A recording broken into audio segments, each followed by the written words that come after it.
स्वारिते पूर्णरापदासे वसिष्ठापदे लोकेशदासे कवीनामिका सारिका मान्यपिसा नमस्कार माझा सद्गुरुनामदासा जय जय रघुवीर सिंह.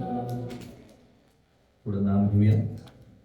श्रीराम जय राम जय जय राम. श्रीराम जय राम जय जय राम. श्रीराम जय राम जय जय राम. श्रीराम जय राम जय जय राम. श्रीराम जय राम जय जय राम. श्रीराम जय राम जय जय राम. श्रीराम जय राम जय जय राम. श्रीराम जय राम जय जय राम. श्रीराम जय राम जय जय राम. श्रीराम जय राम जय जय राम. जय जय रघुवीर समर्थ.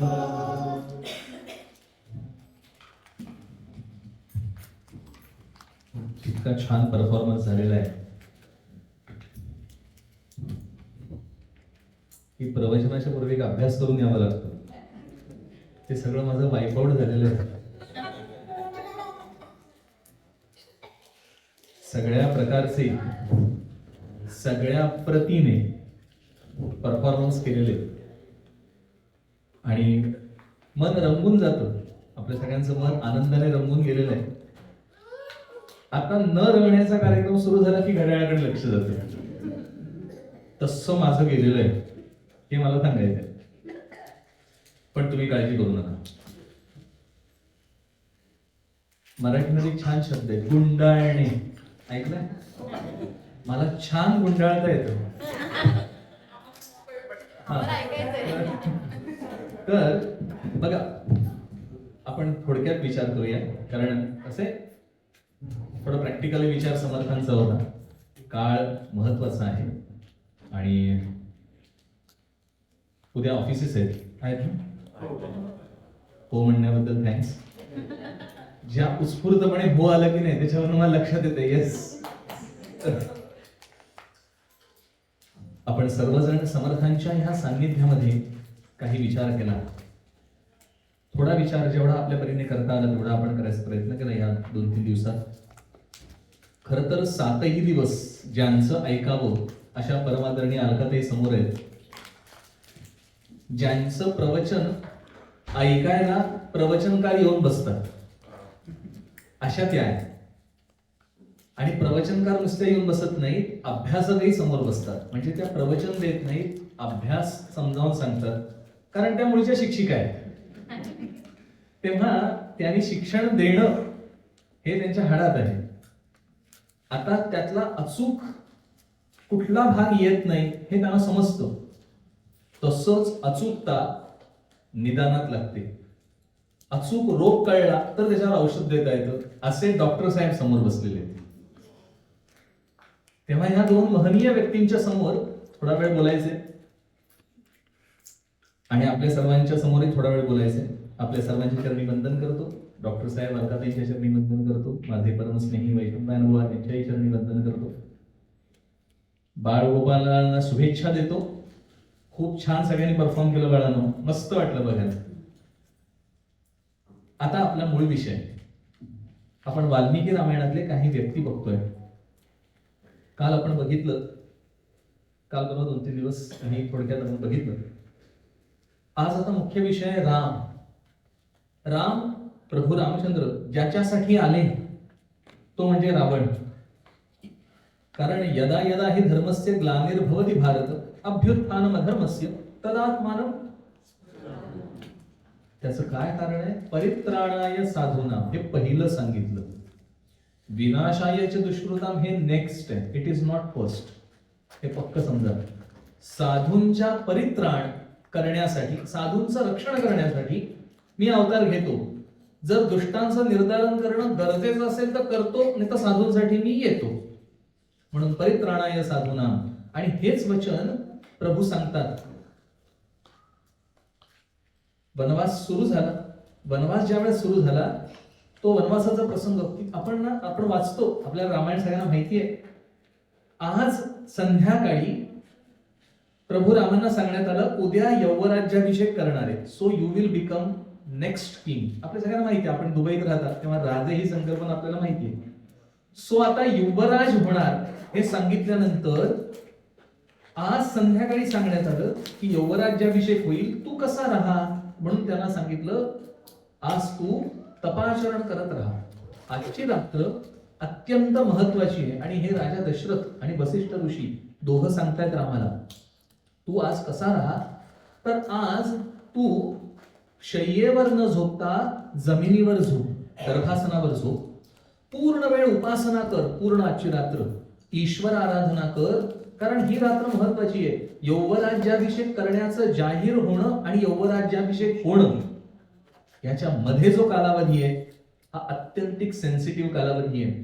तेव्हा वाल्मिकी ऋषी वर्णन करतात, असं सांगितलंय की तू तुझे अत्यंतिक विश्वासातले जे असतील त्यांचा पहारा तुझ्या भोवती ठेव.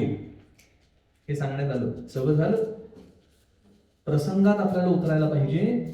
ज्या क्षणी मला सांगण्यात आलं की तुला उद्या यौवराज्याभिषेक करणार आणि पहाटे पहाटे सांगण्यात आलं तुला वनात निघून जायचंय. काय दोन कॉन्ट्रास्ट आहेत बघा. म्हणजे मला यौवराज्याभिषेक म्हणजे सत्ता मिळणार आहे, सत्ता तर नाहीच, मला माझ्या घरात पण राहता येणार नाही, घर पण सोडून जायचंय. टोटली दोन गोष्टी आहेत आणि ही कूलली ऍक्सेप्टेड दॅट. याला म्हणायचं राम. बर, ते दशरथ राजांनी सांगितलंच नाही. जेव्हा दशरथांच्या समोर गेले, दशरथ राजा घळघळा रडतायत, त्यांना दुसरं काही सुचत नाहीये.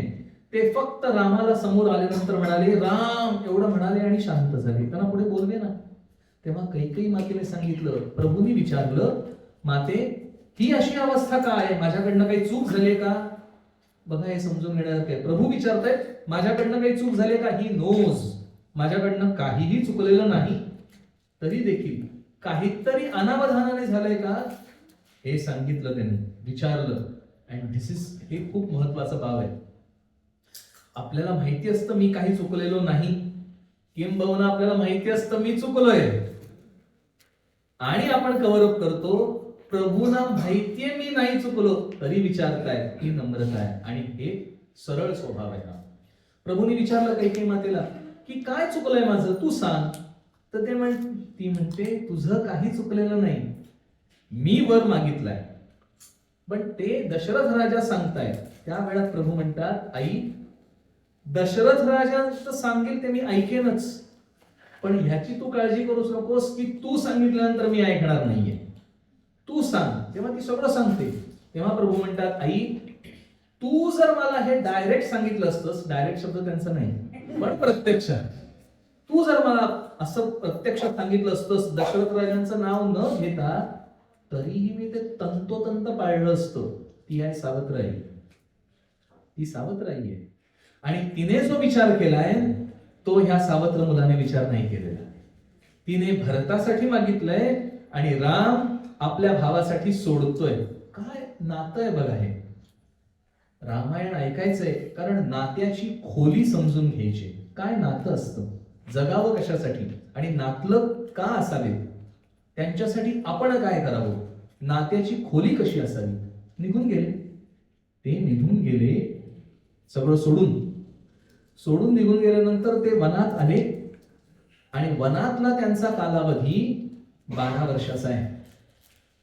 10 ते 11 वर्ष प्रभू रामचंद्र वनामध्ये हिंडतायत.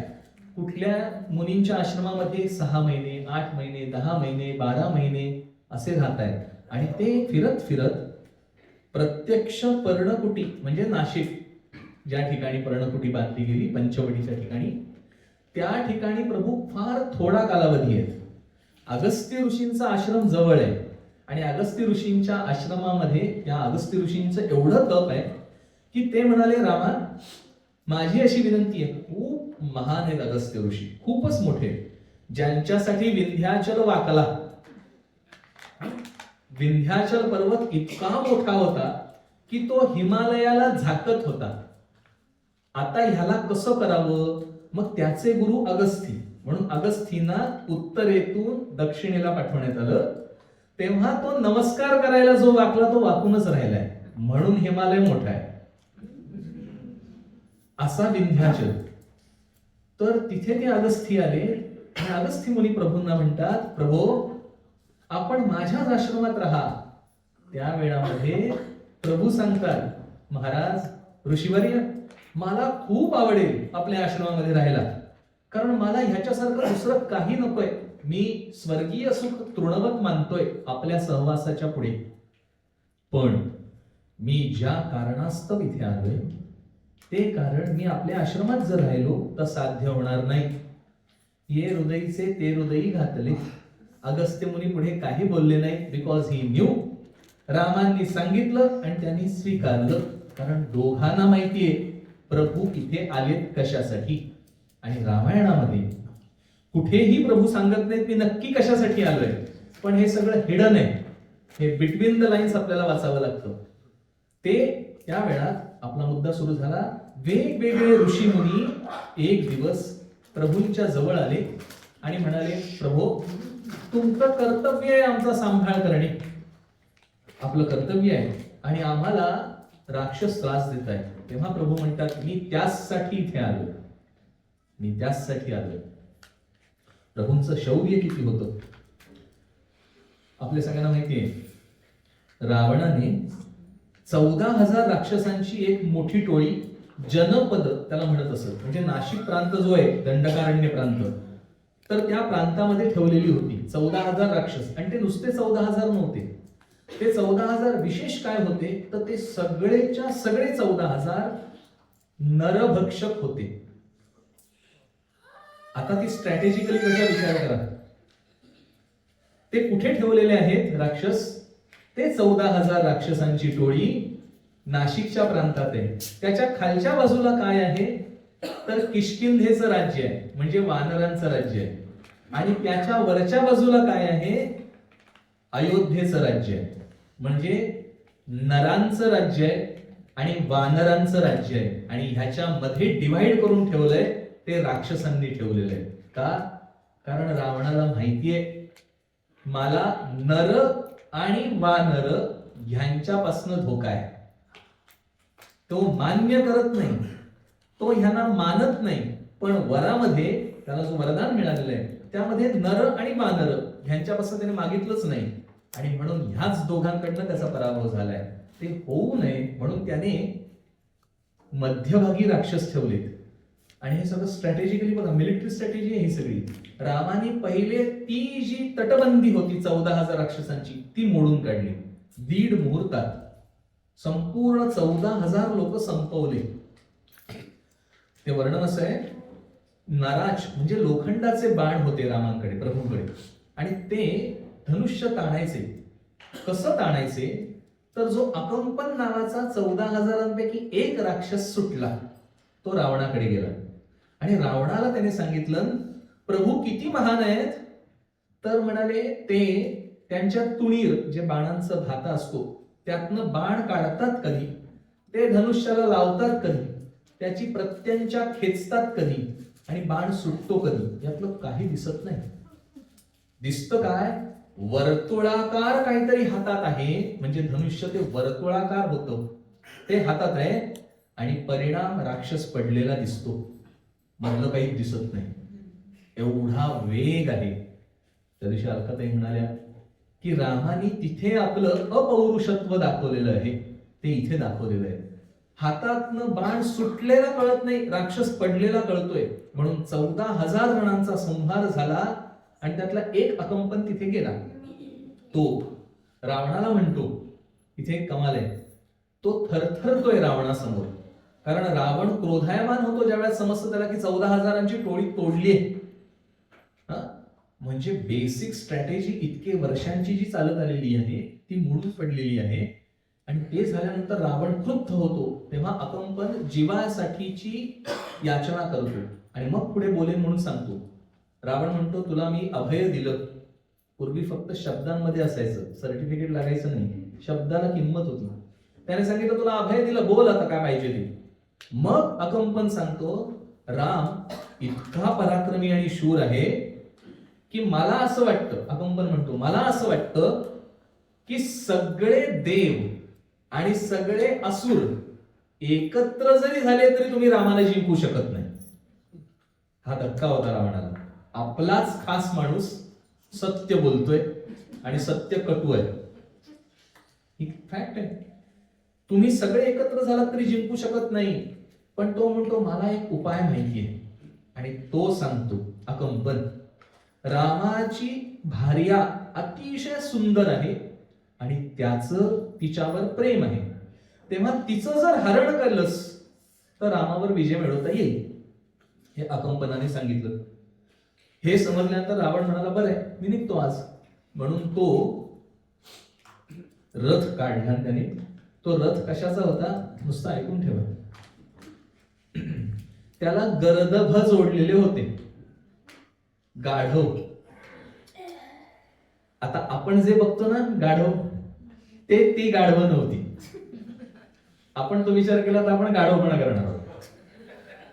ते गाढव ते नव्हते, ते युद्धात उपयोगी येणारे गाढव होते. म्हणजे ते अकराळ विक्राळ आणि क्रूर होते. असे गाढव जोडलेला रथ घेऊन जातो कोणाकडे, मारीच्याकडे. आणि मारीच्याला सांगतो असं असं मी ठरवलंय. तेव्हा मारीच म्हणतो, मी तुम्हाला थोडक्यात सांगतोय, मोठा संवाद आहे. मारीच तिथे, तो स्वतः राक्षस आहे आणि तो कोणाचा आहे मुलगा, तर तो ताटका. आपल्या सगळ्यांना माहिती आहे रामाने वध केला, त्या ताटकेचा मुलगा मारीच आहे. आणि मारीच सांगतो, त्याचं पहिलं वाक्य आहे, तुला कुठल्या मित्ररूपी असणाऱ्या शत्रूने हा सल्ला दिलाय. म्हणजे थोडक्यात कोणतरी हा सल्ला देऊन वेडपणा केलाय. आणि नुसतं तेवढंच नाही, तो म्हणाला तुला जर युद्धच करायचंय ना तर जाऊन रामाशी भिड, पण त्याच्या भार्या हरण करण्याचा विचार पण करू नको. कारण रामाबरोबर तू युद्ध करशील ना तर एकटा मरशील. भार्येचं हरण करून जाशील तर कुळाला संपवशील. महाभारत आणि रामायण ह्या दोन्ही ठिकाणी हा हिडन मेसेज आहे. दोन्ही ठिकाणी कारण कोण आहे? नाही, नुसतं स्त्री हा शब्द आहे ना, हा वायफळ आहे, म्हणजे अपूर्ण आहे. स्त्रीचा अपमान हा कारण आहे. स्त्रीचा अपमान हे दोन्ही घडायला कारण आहे. तिला पळवायचा तू विचार करतोयस, तो विचार सोडून दे. मग मारीच सांगतो, तो असं म्हणतो, मी र ने सुरू होणार कुठलं अक्षरच म्हणत नाही. कारण र ने सुरू झालेलं अक्षर आहे त्यानंतर राम आठवतो आणि माझ्या अंतःकरण हालायला लागतं, इतका मी घाबरतोय. हे ऐकल्यानंतर रावण परत जातो लंकेत आणि मग येते शूर्पणखा. ती सांगते, ती बरोबर वेगळ्या अँगलने सांगते. ती त्याचा भाऊ आहे, तो भाऊ आहे रावण. बघा, अकंपन कोण आहे? योद्धा आहे, तो राक्षस आहे. त्याने कुठल्या अँगलने सांगितलं, रामावर विजय मिळवायचा असेल तर भार्येचं हरण कर. शूर्पणखा काय सांगते, ती हे विजय मिळवण्याबद्दल काही सांगत नाही. ती डायरेक्ट सांगते, तिच्यासारखी सुंदर स्त्री त्रिभुवनात नाही म्हणून हरण कर. So the angle change. इथे अँगल चेंज होतो सगळा.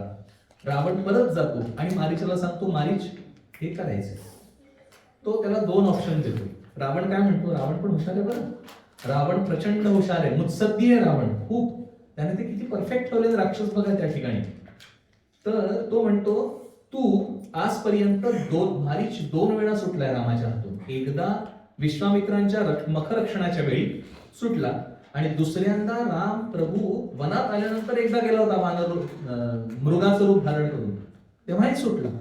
रावण काय सांगतो, तीच स्ट्रॅटो की वापरतो आणि तो म्हणतो, तू रामाच्या हाती गेलास, तिथे गेलास तर कदाचित सुटशील किंवा मरशील, याची खात्री नाही. कदाचित सुटशील, पण आत्ता जर माझं ऐकलं नाहीस तर 100% मरशील. मग तो म्हणतो, ह्या राक्षसाच्या हातून मरण्यापेक्षा रामाच्या हातून मृत्यू बरा. मग तो सगळा प्रसंग आहे, जातो. मग सीतेचं हरण होतं, युद्ध सुरू होतं. आपल्या सगळ्यांना ते माहिती आहे. युद्ध सुरू झाल्यानंतर आपण हे सगळं बघतोय, हे रामायण त्यांचे गुणांचं बघतोय बरं का. रामायण आपल्या सगळ्यांना परिचित आहे, ते मला वेगळेपणे सांगायला नकोय. ते आपले काही वेळा मिस झालेले बिटवीन द लाईन्स याचं आपण थोडं चिंतन करतोय. युद्ध सुरू झालं आणि एका प्रसंगाला रावण बाहेर येतो. रावण एक राक्षस पाठवत असतो. एका प्रसंगाला रावण बाहेर येतो आणि राम आणि रावण यांचं युद्ध होतं. राम आणि रावण अगदी एकदाच युद्ध झाले असं नाहीये. रावण एकंदरीत 2-3 वेळा हरून परत गेलेला आहे. त्यापैकी एकदा तो पूर्ण जखमी होतो आणि त्याचं धनुष्य खाली पडतं आणि तो बेशुद्ध होऊन पडतो. इतके घाव असतात शरीरावर रावणाच्या की त्याला उभं राहता येण्याची परिस्थिती नसते. तेव्हा प्रभू म्हणतात, रावणा तू दमलायस आणि तुझ्या हाती धनुष्य पण धरवत नाहीये आणि अशा शक्तिहीन शत्रूशी मला युद्ध नाही करायचं. याला म्हणतात राम. आणि असाच प्रसंग आहे अलीकडच्या ह्याच्यात घडलेला. रावण काय करतो, त्याचे 2 हेर पाठवतो प्रभूच्या सेनेत, म्हणजे वानरांच्या सेनेत. आणि हे दोघं येतात, शुक आणि सारण त्यांचं नाव आहे. हे दोघं जण येतात आणि ते वानर रूप धारण करतात आणि फिरायला लागतात. पण त्या राक्षसांना एक दुर्गंध असतो. ते वानर ओळखतात की हे राक्षस आहेत आणि ते पकडतात आणि बेदम मारतात. वानरांचं नाव बेदम मारणं आहे. हे जे राक्षस आहेत की नाही, या राक्षसांकडे सगळी शस्त्र आहेत. तलवार आहे, भाला आहे, खडग आहे, अमक आहे, दमक आहे, धनुष्य आहे, बाण आहे. वानरांकडे शस्त्र नाहीत. त्यांची शस्त्र काय? दात, नख आणि दगड आणि उपटलेली झाडं. थोडक्यात शेपूट हे शस्त्र नाहीये बाळा. 4च शस्त्र आहेत. ज्याने मृत्यू होईल अशी 4 शस्त्र आहेत. म्हणजे थोडक्यात काय, राक्षसांना बदडून किंवा चिरून मारलेलं आहे. राक्षसांना तीच गती आहे. मुद्दा ज्या वेळामध्ये शुकसारण येतात आणि फिरतात सेनेमध्ये, त्यामुळे त्यांना बेदम मारतात, रामांसमोर घेऊन येतात. तेव्हा राम विचारतो, प्रभू विचारतात, तुम्ही इथे कशासाठी आलेत आहात? तेव्हा ते म्हणतात, प्रभू आधी पहिले प्राणांची भिक्षा द्या, नाहीतर ही वानर मंडळी आमचा जीव घेणार आहेत. ते म्हणतात अभय आहे तुम्हाला. असं प्रभूंनी सांगितल्यानंतर ती म्हणतात, आम्हाला रावणाने पाठवलेले, आम्ही रावणाचे हेर आहोत. तेव्हा प्रभू म्हणतात, तुम्ही इथे कशासाठी आलात? माहिती काढायला आलात ना? तेव्हा ते सुग्रीवादी लोकांना सांगतात, आपल्या सगळ्या सेनेची माहिती यांना द्या. काय कॉन्फिडन्स आहे, लक्षात घ्या. तू सगळ्या सेनेची माहिती घेऊन जरी गेलास तरी मीच जिंकणार आहे. दिस इज कॉल्ड कॉन्फिडन्स. मला खात्री आहे मी जे शिकलोय आणि मी जे सामर्थ्य मिळवलंय, 2 गोष्टी. मी जे ज्ञान आत्मसात केलंय आणि जे मी सामर्थ्य मिळवलंय त्याचा कॉन्फिडन्स आहे, खात्री आहे. म्हणून त्याला सांगतात, सगळी सेना फिरव. सगळ्या सेनेची माहिती घेतात आणि रावणाकडे जातात आणि रावणाला सांगतात, ह्यांच्याशी युद्ध करण्याच्या फंदात पडू नको, हरशील. म्हणजे रावणाला तू हरणार आहेस असं अनेको प्रसंगात सांगितलंय, तरी रावण ऐकत नाही. कॉन्फिडन्स आहे. प्रभू त्याला सांगतात, जा. वास्तविक पाहता तो पडलाय रथात. त्याच वेळात बाण मारू शकत होते, नाही, कारण तू शक्तीहीन आहेस आणि शक्तीहीन माणसाशी राम लढत नाही. म्हणून त्याला परत पाठवतात. परत जातो रावण. असाच प्रसंग आहे. राम आणि लक्ष्मण दोघही बेशुद्ध पडलेले आहेत. कारण ब्रह्मास्त्राचा अभिमंत्रित केलेल्या रथाने इंद्रजित युद्ध करतोय आणि ते सगळेच्या सगळे पडले. पडल्यानंतर हनुमान एकच राहिला. काल आपण तो प्रसंग बघितला थोडक्यात. तर हनुमान एकच राहिला की जो व्यवस्थित आहे आणि विभीषण, 2च जण राहिले. जांबवाना सकट सगळेजण धारातीर्थी पडल्यासारखे झालेले आहेत. आणि मग हनुमान ते डोंगर घेऊन येतो. सगळ्यांना पडलेलं बघून इंद्रजित जातो आणि रावणाला सांगतो, मी सगळ्यांचा निपात केला. म्हणून आनंदोत्सव जाहीर होतो. आनंदोत्सव जाहीर होतो आणि दुसऱ्या दिवशी सकाळी आहे तसा वानरांचा आरडाओरडा सुरू. रावण गोपुरावर चढतो आणि बघतो, ही सगळीची सगळी आहेत की आहे तशी. वानर तुम्ही बघितले असतील, माकड स्पेसिफिकली स्वस्त असतात का? नाही की नाही? तुम्हाला सगळ्यांना घरात अनुभव आहे. वानर ही जमात स्वस्त नाही बसत. आणि ते जे वानर होते ना, ते अकराळ विकराळ होते. त्यांचं वर्णन असं आहे, ते जर चालायला लागले ना तर धरणी कंपायमान व्हायची. जो सेतू बांधलेला आहे ना, तो फक्त 5 दिवसात बांधलाय. 5 दिवसात 100 योजन लांब आणि 10 योजन रुंद आहे. 100 योजन लांब आणि 10 योजन रुंद हा सेतू अवघ्या 5 दिवसात बांधलाय. कारण ही मंडळी एवढी अजस्त्र आहे की ती डोंगर उपटून समुद्रात घालत होती. तर ते तरंगणारा सेतू आहे ना, ही टर्म काढून टाका डोक्यात. तरंगणारा सेतू नाहीये, सेतू बांधीव आहे आणि मजबूत आहे. कारण ही वानरांचं एवढं वजन आहे. लक्षात घ्या, जे डोंगर उपटू शकतील ते वानर काय असतील. त्यांचं वजन घेऊन त्या समुद्राला सहन व्हायचंय. आता जे इंजिनियर लोक असतील त्यांना माहितीये, वॉटर प्रेशर असतं प्रचंड, पाण्याचे स्वतःचा दाब असतो. त्यालाही सेतू टिकला पाहिजे आणि या वानरांनाही टिकला पाहिजे, असा मजबूत सेतू बांधलाय. आणि तो 5 दिवसात फक्त. आणि सगळी सेना येऊन थांबली तिथे. आरडाओरडा सुरू झालाय, सगळ्या लंकेला घेरलंय. हे फक्त एका द्वारावर नाही, लंकेच्या पूर्व, पश्चिम, उत्तर आणि दक्षिण 4 द्वार होती लंकेला. आणि 4ही द्वारांच्या समोर सेना उभी आहे. त्यापैकी लंकेच्या उत्तरद्वारावर प्रभू आहेत.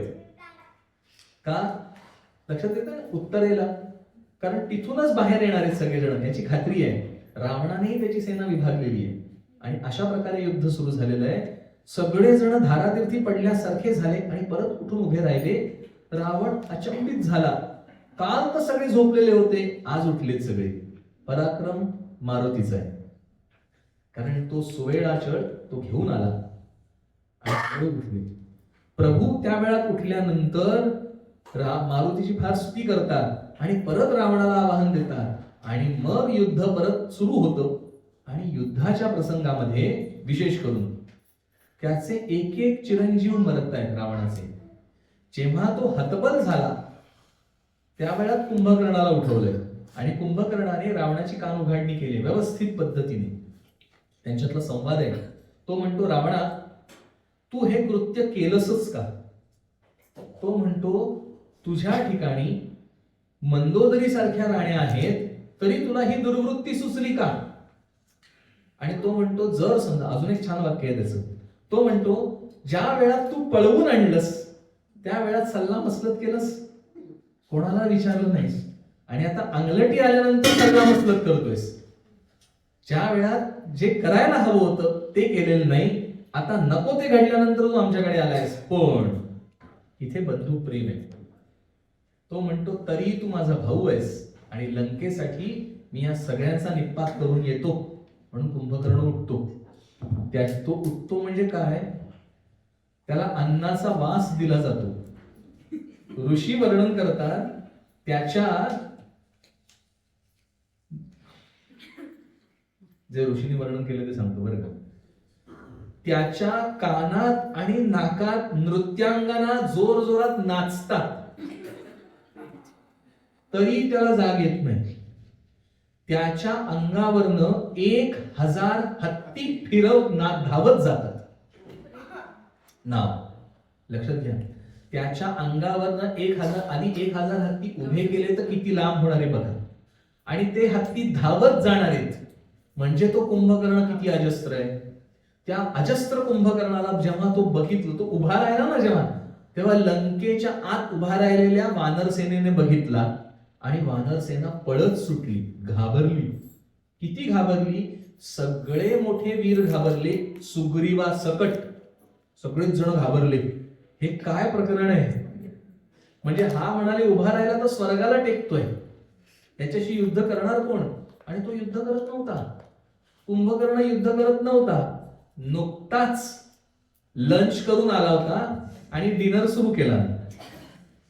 म्हणजे भरपेट खाऊन आला आणि बाहेर आल्या आल्या वानरांना खायला लागला. तो वरण असं आहे, तो त्याने तोंडात घातलेले वानर तोंड मिटेस तोपर्यंत उड्या मारून बाहेर येत होते. म्हणजे केवढं मोठं तोंड आहे त्याचं, असा तो आहे. आणि त्याला बघून मारुती पुढे गेला. मारुतीने काही ठोसे मारून सरळ झालं. शेवटी वध रामाने केलेला आहे त्याचा, कुंभकर्णाचा. कुंभकर्ण पडला, त्याच्या अंगाखाली असंख्य राक्षस मेले. अशा ठिकाणी पडला, अशा ठिकाणी पाडला म्हणूया. त्याचा हात म्हणजे त्याचा कान गेला. तो इतका मदोन्मत्त झाला होता पिऊन की त्याचा कान तुटलेले दोन्ही त्याला कळलेच नाहीत. ते युद्धाच्या भूमीमध्ये येतो, त्याचे कान तुटलेले कळले नाहीत. शेवटी रामाने मारला आणि तो पडला. पडल्यानंतर रावणाला खूप दुःख झालं आणि त्याला लक्षात आलं ह्यांच्या समोर कुठलाही उपाय चालत नाही. रावण युद्धाला शेवटचा बाहेर जाणार, त्याच्या आधीची त्याची स्थिती अशी आहे, तो म्हणतो मला जागा असताना स्वप्नात आणि निद्रेत रामाशिवाय दुसरं काही दिसत नाही. आता मला रामच राम दिसतोय, हेच कंसाचं आहे. दोघांची स्थिती एकसारखी झालेली आहे. तो रावण म्हणतो मला आता सगळ्या ठिकाणी लक्षात घ्या, रामा व्यतिरिक्त चिंतन संपलंय त्याचं. रामा व्यतिरिक्त दुसरं विचार येत नाहीये, इतकं पछाडलंय. आणि पहिल्यांदा रावणाने भीती अनुभवली. भीतीच नव्हती त्याला, भय हे अनुभवलं. मग तो आपल्या सगळ्यांना माहिती तो प्रसंग घडला. त्याला अगस्त्य ऋषींनी बाण दिला होता. अगस्त्य ऋषी महान का आहेत? अगस्त्य ऋषींनी तो बाण रामाला दिलेला आहे.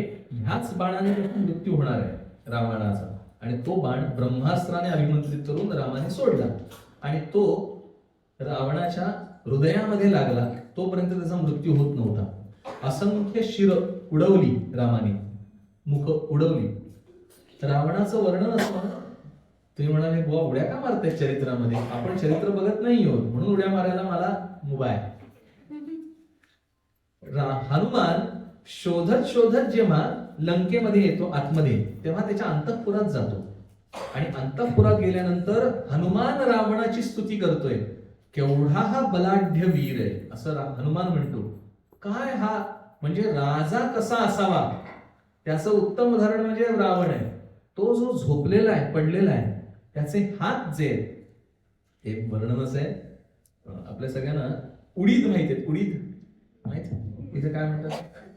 कुठल्या रंगाचे असतात ते? गुड. स्वच्छ वस्त्रावर उडीद ठेवल्यासारखं दिसतोय म्हणे. म्हणजे कसा दिसतोय तो? हा, त्याला अजून दुसऱ्या एका रामायणात म्हटलंय कज्जल पर्वत. म्हणजे काय? काजळाचा पर्वत. म्हणजे अशा रंगाचा आहे रावण. रंग गेला तर पैसे परत. रावण अशा रंगाचा आहे. त्याच्या रंगावर जाऊ नका, गुणधर्म विचित्र आहेत. आपण बाह्यांगाला जातो तरीही तो तेजस्वी आहे, तो प्रचंड तेजस्वी आहे. आणि हनुमान म्हणतो हा काय पराक्रमी, हा केवढा तेजस्वी आहे. याच्या दोन भुजा म्हणजे भुजंग आहेत, त्याचे दोन भुजा. हनुमान विचार करतोय 5 फण्यांचा नाग असावा अशा 2 भुजा आहेत त्याच्या. असा रावण आहे, बलाढ्य. तो जेव्हा येतो तेव्हा त्याचा रथ जो आहे तो 100 अश्वांचा रथ आहे. किती अश्व आहेत? 100 अश्व आहेत. आपण जो रथ चित्रात बघतो की नाही, ती रथाची संकल्पना जरा साफ करा. तो रथ नाही, त्याच्या रथांना असंख्य शस्त्र ठेवता येतील असे मजलेत रथाला. असा रथ आहे. 100 घोड्यांनी तो ओढायचा आहे. जेव्हा तो रथ येतो तेव्हा वानर सेनेला काही दिसेना, कारण तो सुवर्णमंडित आहे आणि सूर्याचा प्रकाश त्याच्यावर पडल्यामुळे बाजूच्या समोरच्या लोकांना काही दिसेना. तो त्यात बघू शकणारे फक्त एक रामचंद्र आहेत, कारण ते कोटी सूर्य समप्रभ आहेत, म्हणून ते त्याच्याकडे बघू शकतायत. आणि मग वध झाला, रावणाचा वध झाला. त्याच्यासाठी मातली इंद्राचा रथ घेऊन आलेला आहे खाली, आणि वध झाला. वध झाल्यानंतर दशरथ राजा येतात.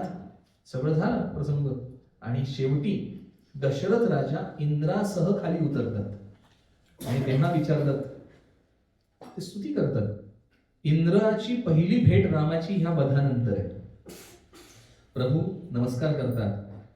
दशरथ राजा म्हणतात तू माग काय पाहिजे ते, मी प्रसन्न आहे तुझ्यावर. काय मागावं प्रभूंनी? ते म्हणाले कैकई मातेवरचा रोष तुमचा गेला ना एवढं मला सांगा. याला म्हणतात राम. काय कमाल, कमाल आहे की नाही? एवढं सगळं घडलं म्हणून तो मर्यादा पुरुषोत्तम. मुलगा म्हणजे काय? एवढं सगळं घडलंय तरी ते दशरथ राजांना विचारतायत कैकई मातेचा कारण त्यांना माहितीये राजे रागावलेत. दशरथ राजा ज्या वेळात प्रभू निघून जातात त्या वेळामध्ये शेवटी त्या रथाच्या चाकांनी उडालेली धूळ आसमंतातून खाली बसत नाही, तो तोपर्यंत ते त्या दिशेला बघतायत आणि बघून झाल्यानंतर तिथेच कोसळतात.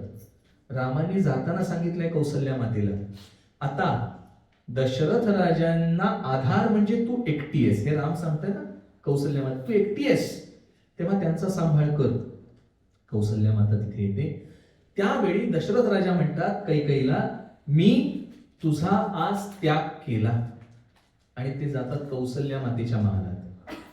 हे रामांना अंदाज आहे, म्हणूनच ते विचारतायत की तुमचा राग गेला ना. याला म्हणतात मुलगा. मुलाने कसं असावं, आई वडिलांना काय वाटणार आहे त्याचं आधी मनात आणायचंय आणि त्याप्रमाणे वागायचंय.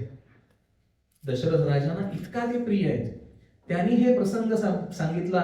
दशरथ राजा आनंदित झाले, वरदान दिलं आणि निघून आले. प्रभू आले परत आल्यानंतर पहिल्यांदा भेटले कोणाला? पहिल्यांदा मातेला नमस्कार केला आणि कैकेयी मातेला सांगितलं आई आलो, आणि कैकेयी मातेने त्यांना भरभरून आशीर्वाद दिलेत. मग सगळ्या प्रजाजनांना आणि सगळ्या ऋषीमुनींना भेटले. भेटून झाल्यानंतर राज्याभिषेक ज्या वेळात झाला त्या वेळात सगळ्यांना बोलावण्यात आलं आणि सर्वात जास्त मेहनत केलेला हनुमान आहे. काय द्यावं? प्रभू म्हणाले, तुला देण्यासारखं माझ्याकडे काही नाही, मी तुला काही देऊ शकत नाही. का? कारण तू जेवढे उपकार केलेस, रामायणातला मारुती जर बाजूला घेतला तर रामायण अपूर्ण आहे, पूर्ण होऊच शकत नाही. तू जे काही दिलेस त्यासाठी माझ्याकडे एकच गोष्ट आहे तुला देण्यासाठी, ते म्हणजे मी तुला आलिंगन देतो. म्हणून रामाने मारुतीला मिठी मारली. आता मगाशी तो प्रसंग केलात ना आपण, कारण ते सर्वोत्तम आहे. ते रामाने कोणालाच दिलेलं नाहीये. भक्तिपूर्वक आलिंगन, की तू आणि मी वेगळे नाही होत, तू आणि मी एकच होत, जे तुझ्यात तेच माझ्यात. कारण मारुतीला रामान व्यतिरिक्त दुसरं काही नाहीये. लक्षात घ्या, 2 वे कम्युनिकेशन असतं. मारुतीला रामा व्यतिरिक्त दुसरं काही नकोय आणि दुसरी कशाची अपेक्षा नाही. एकच अपेक्षा, तुझी सेवा घडावी. आणि प्रभूंना एकच अपेक्षा आहे, प्रेम. म्हणून असे प्रभू आहेत. त्यांनी काही तो प्रसंग काही जणांना अवघड वाटतो आणि आता पटवण्यासारखा कालावधी नाही, पण मी अनेक वेळा सांगितलं, रामाने सीतेचा त्याग कधीच केला नाही, कधीही केलेला नाही. राजाने राणीचा त्याग केलाय. आणि ह्या वाक्यामधला अंतर तुम्ही घरी गेल्यानंतर विचार करा. रामाने सीतेचा त्याग नाही केला, म्हणून तर तिचा पुतळा घेऊन बसले यज्ञाच्या प्रसंगाला. आणि राजाने राणीचा त्याग केला. काय राणी आहे, तिने सीतेने कधीच एक ब्र काढला नाही आपल्या मुखातून. प्रभू चुकले हे कधी आलं पण नाही, तिला खात्री आहे. आणि म्हणून रामाने लक्ष्मणाला सांगितलं, कुठे सोडशील सीतेला? तर वाल्मिकी ऋषींच्या आश्रमाच्या अगदी जवळ सोडलेलं आहे सीतेला, कारण त्यांना काळजी आहे सीतेची. ज्या वेळामध्ये नंतर प्रभू सगळं झालं, प्रसंग घडला आणि सीता माता गेली, त्यानंतर काही कालावधी राहिले, अत्यंत थोडा कालावधी प्रभू या भूतलावर आहेत. त्यांचा कालावधी संपला, लक्ष्मणाचा त्याग झाला आणि नंतर प्रभूंनी ठरवलं, आता मी देखील हा अवतार कार्य संपवणार. प्रभू निघाले आणि अख्खी अयोध्या नगरी निघाली. हे एकमात्र चरित्र असं आहे. राजा निघाल्यानंतर अख्खी प्रजा निघाली, असं कधीच कुठे घडलेलं नाही. कारण प्रजेला माहितीये आमचा सांभाळ करील असा तो आहे आणि ह्याच्या व्यतिरिक्त आम्हाला जगायचं नाहीये. ह्याला म्हणतात पुत्रवत प्रेम. आणि असे प्रभू आहेत. राजा कसा असावा, पिता कसा असावा, पुत्र कसा असावा, भाऊ कसा असावा आणि स्वामी कसा असावा, हे सगळं प्रभूंकडनं शिकता येतं. म्हणून आपण समर्थांना प्रार्थना करूया की तुम्ही ज्याप्रमाणे त्या ईश्वराची भक्ती केली आणि इतक्या मर्यादा असणाऱ्या पुरुषोत्तमाला आपल्या अंतःकरणात आणलं, तसं आमच्या अंतःकरणामध्ये प्रकाशित होऊया. जय जय रघुवीर.